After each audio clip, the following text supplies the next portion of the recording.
In his long and illustrious career, John Ford directed more than 100 movies.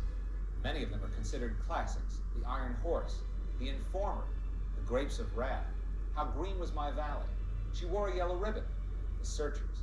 But even on that remarkable roster, The Quiet Man still stands out. It was one of the most personal and deeply felt films Ford ever made, and it won the director his 4th Academy Award.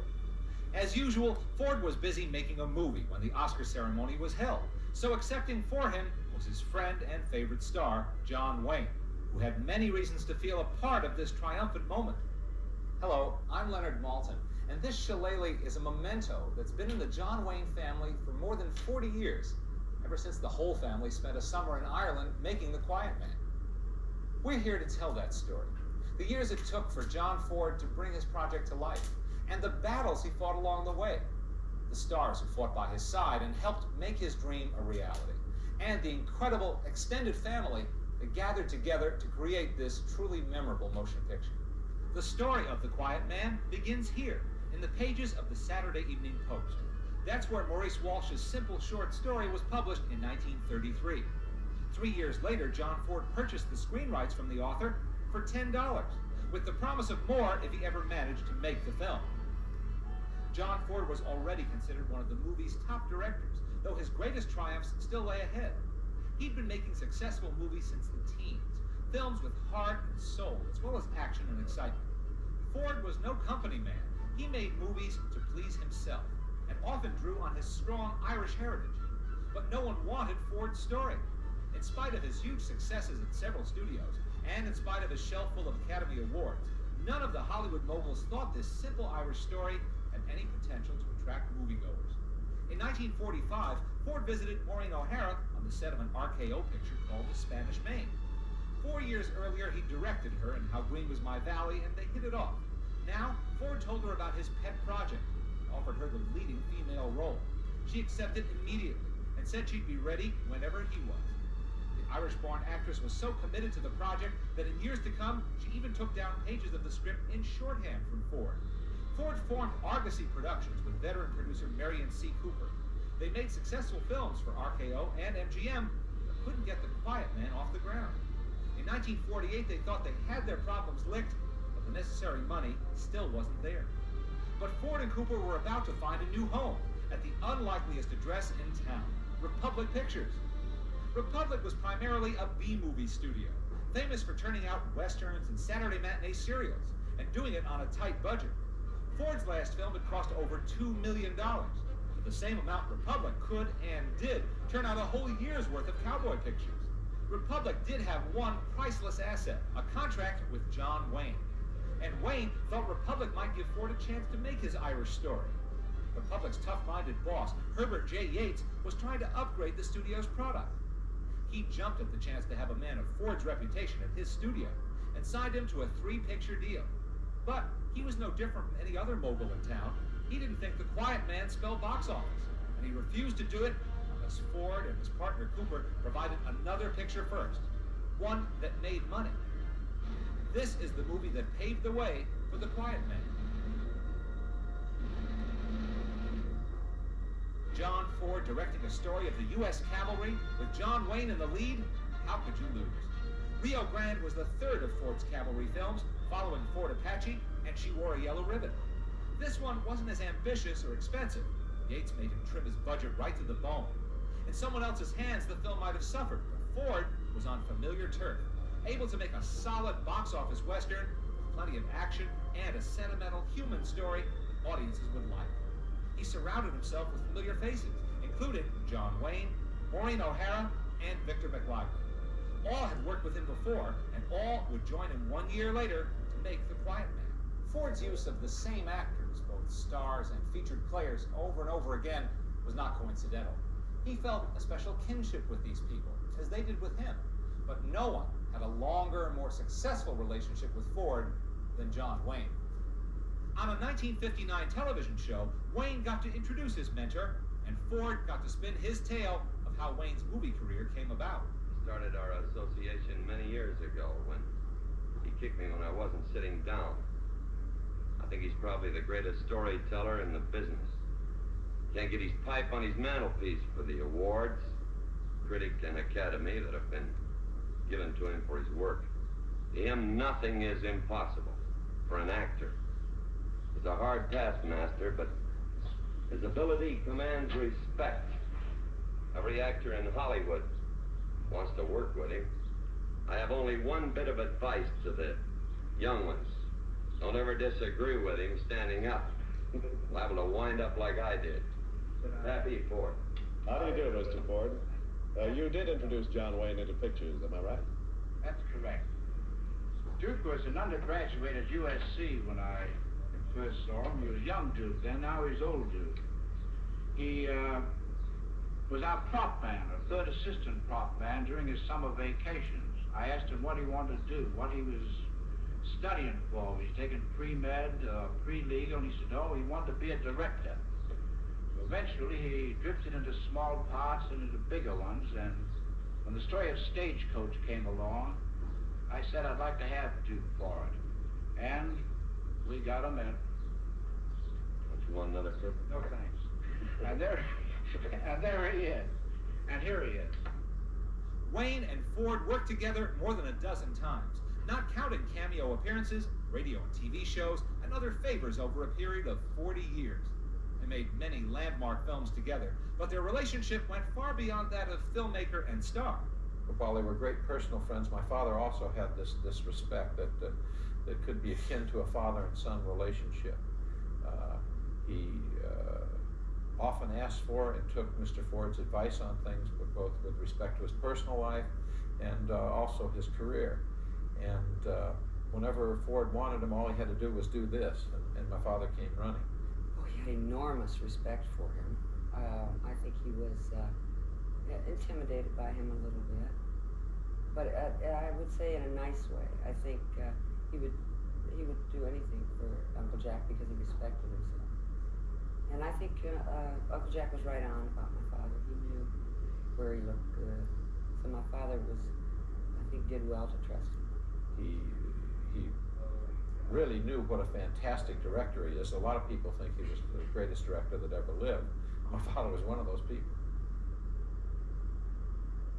Rio Grande was not just one of Ford and Wayne's memorable collaborations.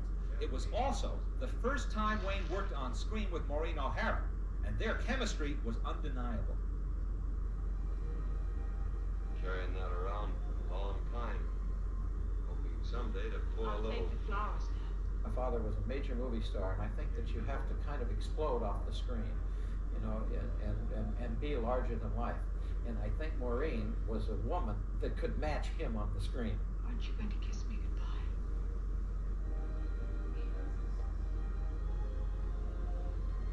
I never want to kiss you goodbye, Kathy. And so something happened on the screen. There was an electricity there, but she could match John Wayne, kiss for kiss, punch for punch, you know, stride for stride. When Rio Grande turned out well and promised to be a hit, Herb Yates gave the go-ahead for The Quiet Man. Richard Llewellyn, author of How Green Was My Valley, expanded Maurice Walsh's short story. And then Frank S. Nugent wrote the finished script. Nugent's screenplay opened with these words: behind the title and the credits, there will be a series of shots in and around Galway, which the director knows like the back of his hand. The same back of the hand which this writer would get if he risked suggesting the shots. Right from the start, it was agreed that The Quiet Man would have to be filmed where it took place. And to Herb Yates' consternation, Ford insisted that it be shot in Technicolor. Yates owned a much cheaper process called True Color, which was anything but true. Ford would have none of that. Winton C. Hope, who'd won an Oscar photographing She Wore a Yellow Ribbon in Technicolor, would again take his position behind the camera on location in the Emerald Isle. It might seem obvious today, to make a film about Ireland, go to Ireland. But that wasn't so commonplace back then. In the 1930s, studios almost never went to real-life locations. They built them in their own backyard. Even when John Ford made How Green Was My Valley in 1941, an entire Welsh village was constructed in Malibu, California. It was only after the end of World War II that Hollywood began to embrace a new realism by sending stars and filmmakers overseas. Ford's decision to travel for this film was right. After all, how could you ever match the green of Ireland anywhere else in the world? That, and the prospect of returning to his ancestral homeland, made this journey a must for Ford, and a treat for his troupe, many of whom were Irish Americans. But it was also a challenge. Huge Technicolor cameras and a special staff to maintain them were brought in from London, borrowed from other British studios. Research was done to determine how likely it would be for those cameras to shoot in sunshine, and how late that sun would shine during the summer months. Then there were itineraries to be planned for cast and crew. Irish-born actor Arthur Shields brought along his sister. Maureen O'Hara traveled with her newborn baby and a nurse. And Ward Bond, busy completing another picture, would have to join the rest of the company at a later date. A master schedule was worked out to determine exactly which scenes would be filmed on location and which could be saved and shot later on when the troupe returned to Hollywood. Since it was summer when the Quiet Man Company left for Ireland, John Wayne decided to bring all 4 of his children with him. His oldest son, Michael, and oldest daughter, Tony, were both in their teens at the time and have particularly vivid memories of the experience. We've lived in California all our lives with palm trees, and you know, all of a sudden there's a huge castle there, there's a great big river there. It was absolutely fabulous. It didn't have a lot of the modern conveniences. My father had a bathroom, Uncle Jack had a bathroom, I think Maureen had a bathroom. But the rest of the crew and everybody, you know, we had to share like this one big bathroom area and one big shower area. And so we learned very fast that if we wanted to get up in the morning and take a shower, that we should not go in there early, because it wouldn't do to have the crew waiting for us to get out of the shower. Kong, which was the small town near Ashford Castle where the film was shot, the town where the film was shot, Kong got electricity while we were there. This was in 1951. Now remember, they had the lights on the wires, you know, all around the kind of the town square. And people were dancing and people were very, very happy. Then they found out that they had to pay for this electricity. They said, well, heck, we don't need it, you know, get rid of it. And they really said, we really don't need the electricity. Ashford Castle had its own generator, but people did not have electricity, and this was 1951. What Ireland and the little village of Kong may have lacked in amenities, it made up for in charm. The townspeople were delighted to have a movie company in their midst, particularly this Irish-American troupe, which mingled easily with the locals and won their hearts at every turn. The local newspaper, the Connaught Tribune, kept readers apprised of the Hollywood invasion and the visitors' colorful doings. From prop man Ace Holmes' search for an old-fashioned wooden 4-poster bed to Ward Bond's weekend fishing exploits. Ford had already cast members of Dublin's Abbey Theatre in key supporting roles, but he also called on the townspeople to add local color and a crowd to watch the climactic brawl between John Wayne and Victor McLaglen. Though if you look carefully, you'd also spot some ringers. The station master was played by John Wayne's makeup man, Webb Overlander. And wait, in this crowd shot, isn't that one of John Wayne's kids? Uncle Jack decided that he was going to use us in the film. And I think actually what he wanted was Patrick and Melinda, who were in the cart with Maureen. And then I think he thought, well, these other 2 poor souls, they need to be in it too. So we all dressed up in costumes, and Michael and I are standing on either side of the cart, and Maureen is in the cart with Patrick and Melinda, and they have lines and everything, you know. Will you not be putting up your bar, Mary Kay? Indeed, I would not. No? No. Ford liked to surround himself with family when he was making a film. That was certainly true in the production of The Quiet Man. His son Patrick worked as an assistant, and his daughter Barbara served as an assistant editor on the picture. But there was another Ford in front of the camera. Francis Ford plays old Dan Tobin in The Quiet Man. He was a fixture in many of his brother's films. This went far beyond nepotism. Back in the teens, Francis Ford was a star, the leading man in a great many films and popular serials, and it was he who led his much younger brother John, then known as Jack, into the movie business. Jack never forgot Francis's influence or his generosity. Ford's other brother, Eddie O'Fairna, was also on hand, working behind the scenes, and 2 of Maureen O'Hara's brothers appear in the film. One of them, James Lilburn, plays Father Paul. Charles Fitzsimons plays Forbes, and is a barrister or lawyer in real life, helped make arrangements for the company to shoot in Ireland. The Quiet Man also features 2 members of another distinguished Irish acting family. Barry Fitzgerald was by now a star, having received an Academy Award for his performance in Going My Way with Bing Crosby. Now he was returning to native soil, along with his brother Arthur Shields, who'd also moved to Hollywood to work for Ford in The Plow and the Stars. Then there were the members of John Ford's extended family. Like John Wayne, Ward Bond had been a football player at the University of Southern California who caught the director's eye. He became one of Hollywood's busiest character actors and one of John Ford's favorites. Another longtime colleague of Ford's was the film's co-star, Victor McLaglen. They'd first worked together in 1928 and made many films in the years since. It was Ford who steered McLaglen to an Academy Award in 1935 for his compelling performance as Chippo Nolan, the Irish turncoat in The Informer. It really does give me great pleasure to present you this award for the best performance of 1935 in The Informer. Thank you, Mr. Griffith. I can hardly find words to express my gratitude and thanks for this. Naturally, I want to thank everybody responsible for making this possible. Needless to say, I'm very happy, and I want to thank you one and all. Now, more than 15 years later, McLaglen and Ford were teamed again, with one significant change: the presence of Victor's son, Andrew McLaglen, as second assistant director. Oh, yeah. Well, see, first of all, I love the idea of being on this picture. Knowing my father was in it made it doubly great for me to go. I'd already become a first assistant, and there's only room for one first assistant on a picture, and that was Wingate Smith, John Ford's brother-in-law. So but they said, look, Andy, you go as a second, and you make your own way when you get there, which I did. And Wingate was, I'll use the word gracious. I mean, he wasn't trying to set any records. He stood by and let me do most of the job, which was good for me because I was a very eager assistant. Ford was known to be crafty and often cantankerous. McLaglen says he got along fine with the director, but he quickly learned he'd have to be on his toes. Funny story. I mean, the first day of shooting on the picture, when we got there, Ashford Castle is all new to us, and we're all eager, and we're waiting the first day. And the one thing Ford says, he said, have all the actors on the set.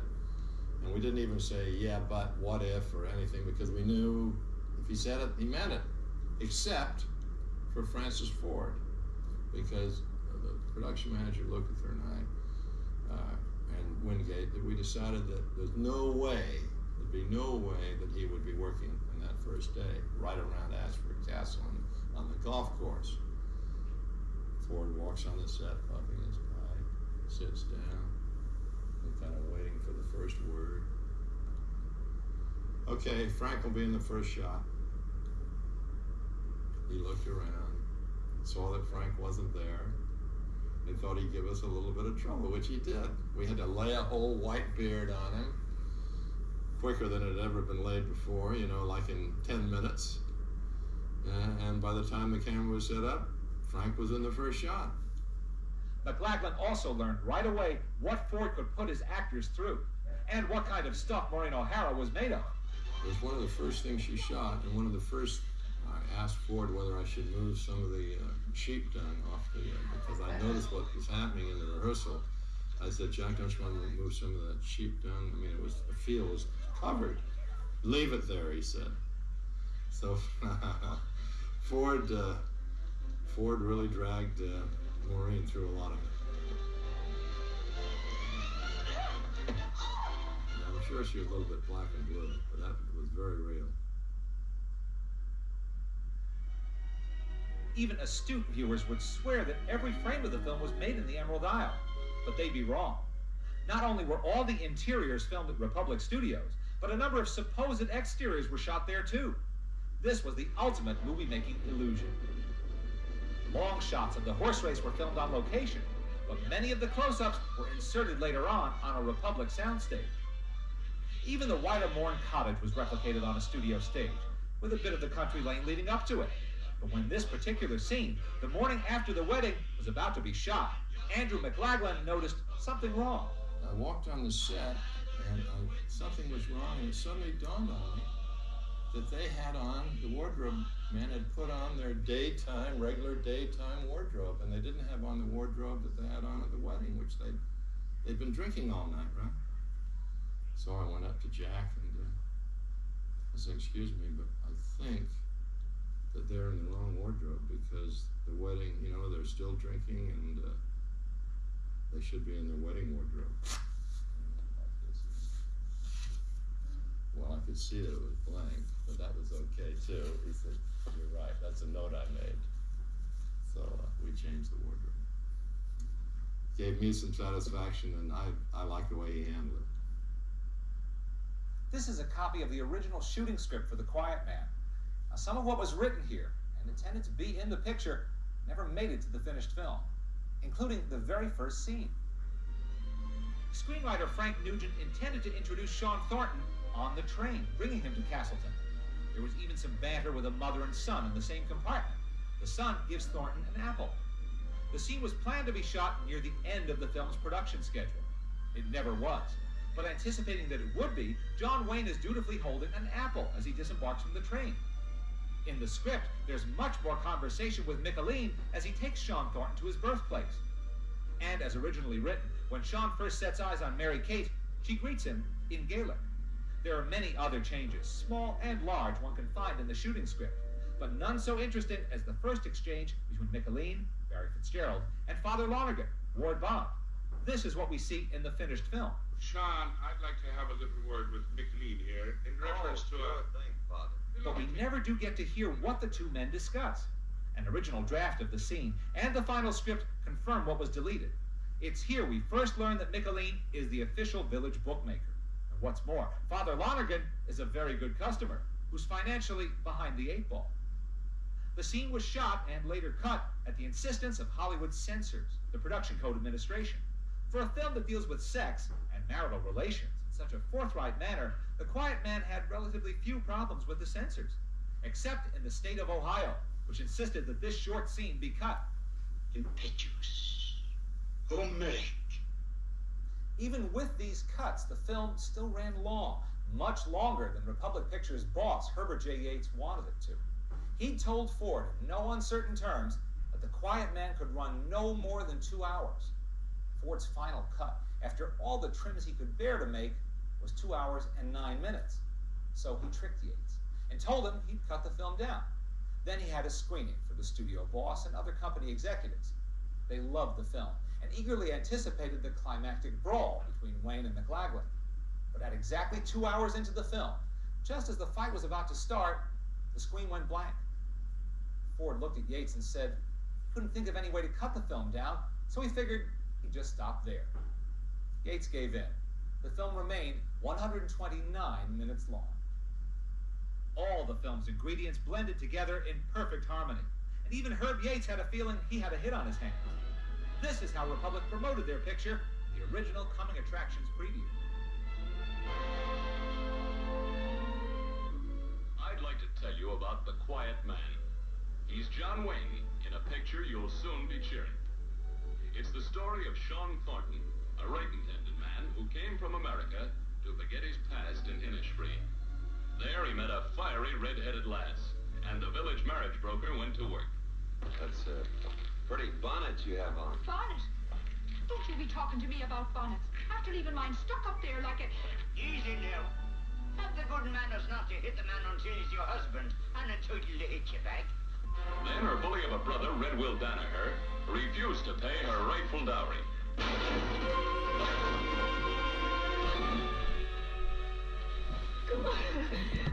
There'll be no locks or bolts between us, Mary Kate, except those in your own mercenary little heart. Mary Kate left him to go to Dublin, but he caught her at the station and brought her back with the whole town watching him do it. I'll pay you. Never. Then the fight was on. A fight they're still talking about in Innisfree.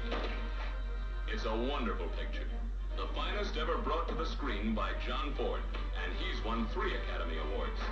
His direction makes unforgettable the performances of John Wayne, Maureen O'Hara, Barry Fitzgerald, and Victor McLaglen. The Quiet Man became one of the biggest successes in Republic Pictures history, and one of the biggest hits of John Ford's career. The Academy Awards the movie won for Ford and cinematographers Winton C. Hoke and Archie Stout were just the icing on the cake. But the real proof of their success has come in the years since the film's first release. No one would dispute that The Quiet Man has earned the right to be called a classic. But it's gone further than that. It's a film that people love, which is only fitting, because so much love went into it.